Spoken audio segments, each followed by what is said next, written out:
This happened about 7 years ago. My then girlfriend, I'll just call her Erin here, was finally sick of my crap and kicked me out. I don't blame her. I was a hot mess back then. No jobs, no prospects, happy to just coast through life on her dime. And the only thing I was really passionate about was vacationing. The camping had been Erin's thing, and I was more into partying with the boys and going on spring break type vacations. But Erin had convinced me to try camping early in our relationship, and I was immediately hooked. I got to party and have fun in the evenings, but hike and feel at one with nature during the day, like it was actually achieving something. We had this one campsite we'll go to regularly, which Erin had been visiting with her family since she was a kid. It wasn't completely remote, but not super commercial either. A mixture of individual campers and groups dotted around an area that had sporadic park ranger patrols. Erin and I had our usual little spot, and that's where I dragged myself on my lonesome, tail between my legs. Erin had thrown me out and told me it was over, and I was feeling extremely sorry for myself. We planned the camping trip for months, and I convinced myself that I was somehow defying her and her accusations that I was codependent by going alone.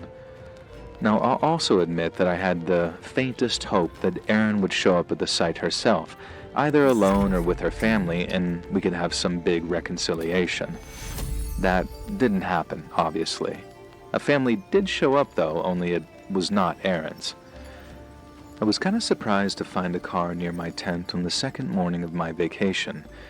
It was unusual for people to camp right next to each other if they were strangers, and in all my time visiting that campsite, I'd never seen anyone camping in that particular spot either, because it wasn't exactly the best ground for it.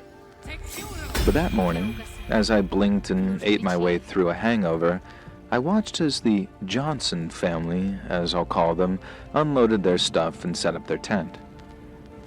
I picked up that they were the Johnsons by sitting there in my fold-out chair, defiantly munching on sausages and staring at them in the hope that they'd go away.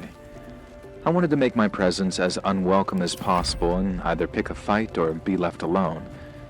It reflected the dark mood that I was in, and I'd come here to get away from everything, commiserate over Erin alone, and here was some nuclear family with 2.4 children and a perfect life. It felt like a kick in the face from the universe. I continued to watch them later in the day, looking over the top of the book that I was reading, and it soon became clear that they were far from the perfect family. For one thing, the mother and father barely spoke to each other. All I could hear was the dad constantly yelling at the two kids, a boy and a girl, and he kept saying things like, "The Johnsons do not conduct themselves like this," and "The Johnsons help each other," and "The Johnsons don't act like brats." The name wasn't actually the Johnsons. I forget what they actually called themselves. It was something similar, though. And it started to give me a headache, hearing him yell at his kids in his high-pitched, nasally voice. And it kind of amused me, though, to see how the kids just entirely ignored him. They acted as if he wasn't even there, and occasionally, when he'd really raise his voice, they might glance in his direction or even laugh at him. But for the most part, they just sort of chased each other around. They only seemed interested in hurling insults at each other, these two weird little kids. Now, they must have been about 8 to 10 months old, but some of the crude things that they were yelling were way too inappropriate to share here on YouTube. And the worse their insults to each other were, the angrier their dad got. Meanwhile, the mom of the Johnson family sat on some portable sunning chair, the one thing that she'd removed from the car by herself, and just sort of watched.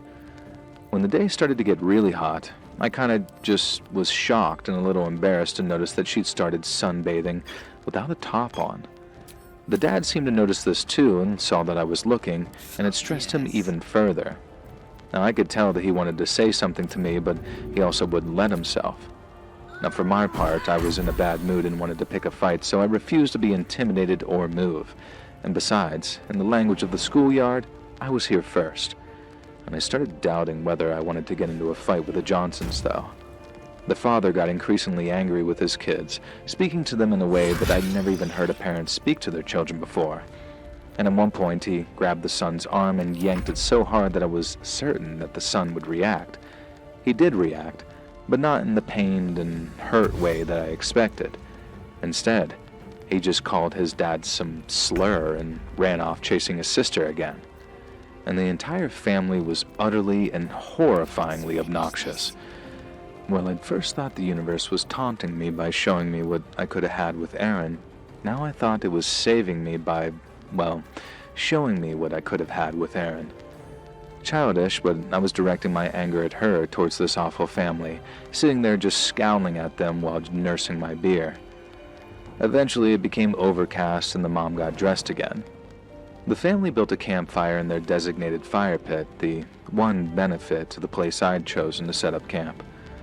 I watched as the horrible children ran around it, getting dangerously close to the fire. Dad Johnson kept shrieking at them, threatening to beat them. The mom kept stealing looks at me and offering me little smiles, even a flirty wink. Now I knew I should have turned my chair away or gone off to do something else, but I was being an idiot. I was also kind of enjoying how angry this father was getting and reveling in my role in it. I'd circled back around to the kind of drunk where you're happy to pick a fight and don't care who it's with. Only a few beers deep, but enough to be a dick. Now this is probably one of the reasons Erin kicked me out. You could tell the father wanted to say something to me too, and I was kind of disappointed when the evening ended and he hadn't, and I was forced inside my tent by a chill wind that had whipped up. Now I went inside my tent to read by flashlight and had to listen to the screaming awful children and the screaming awful father for what felt like forever. Now eventually I realized that I'd drifted off to sleep and the campsite was silent. I needed to pee badly, so I crawled out of my tent and made an excursion into the outskirts of the woods. By the time the Johnsons' tent was silent, there was no sign of any disruption or trouble. I went back into my tent, suddenly freezing cold, and tried to go back to sleep. Now, shortly after, though, I heard yelling from the direction of that horrible family. I rolled my eyes, figuring that we were back to bad behavior again. But I quickly realized that the yelling and screaming had taken on a different tone. The mother and daughter both seemed to be screaming at each other about something that the daughter had done, and I don't know whether they were talking about the father or the son, but I'm sure that I'd heard the mother yell something like, "What did you do to him?" That one sentence made my blood run cold. I tried to summon up some of the bravado that I'd felt earlier so I could drag myself out of my tent and go over there to see if they needed any help. Then I heard a crack and a slap, and some more screaming, and decided that maybe it was probably best if I stayed put.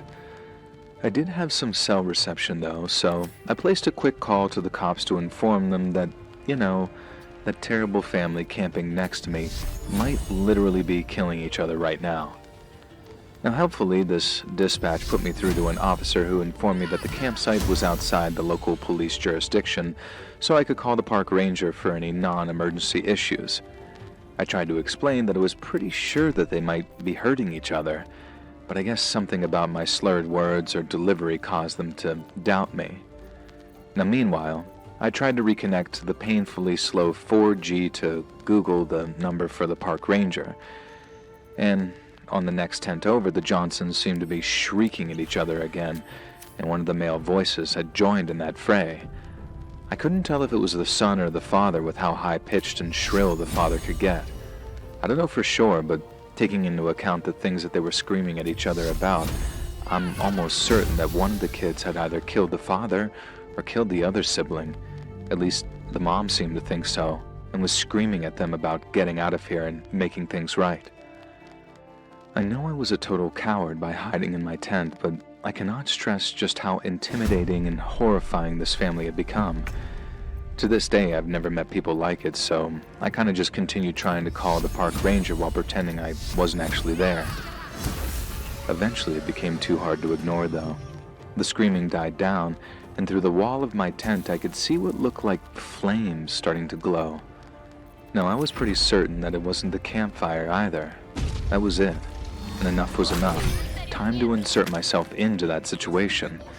And so I dragged myself to the door of my tent and began to unzip it. I was going pretty slow, trying to delay the inevitable, and that's when I glanced up and saw the family's 4x4 light up and start gunning right towards me. And holy God, they were going to run me down and crush me, it seemed. and I would be absolutely obliterated by their vehicle. I managed to tear that tent open and throw myself out of the path of their vehicle just in time, and everything I'd brought camping got churned up under the wheels of this now speeding vehicle, and I watched in horror as the Johnsons, whichever members were alive anyway, went barreling off in their vehicle. I'm still furious at myself that I wasn't able to memorize their license plate. I called 911 again, and this time they took me seriously when I told them someone had tried to kill me. The cops showed up shortly after, by which time I managed to put the fire out that those Johnsons had left behind, literally, and the blaze that I'd seen through my tent had been their tent on fire. It wasn't as serious as it looked, and I managed to extinguish it with just a few water bottles and dirt, and as I doused it though, I was almost certain that I'd seen a body in the smoldering wreckage, although whether son Johnson or father Johnson I wasn't sure. I didn't see a body though, so instead I was left to dwell on the sickening sight of that 4x4 speeding towards me in the darkness. I was extremely lucky that the driver, the mom I assumed, switched the headlights to a low beam. If they had been off entirely, then I might not have noticed that the vehicle was headed straight towards me other than sound. If they'd been full, then they might have blinded me. I run all the different variations over in my head whenever I think about it. It's the closest I ever come to dying by far. I'm not ashamed to admit that even 5 years later, I'm still in therapy over this, and it's the sight of that car charging towards me that I always end up coming back to. The rest of the story really isn't that interesting. I gave my story to the cops.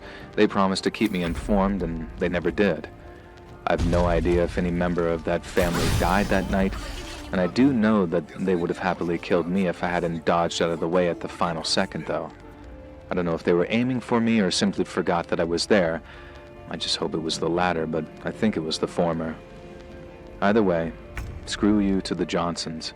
I hope that your horrible family was caught for whatever crimes you committed and you never had a chance to hurt anyone. I hope those kids managed to get the care that they needed. And the one silver lining was that my encounter with those Johnsons made me feel grateful that I was single, and I kind of stopped dwelling on Aaron very quickly after something like that. I'm still single to this day, and if married life is anything like it was for the Johnsons, then I'm happy to stay away.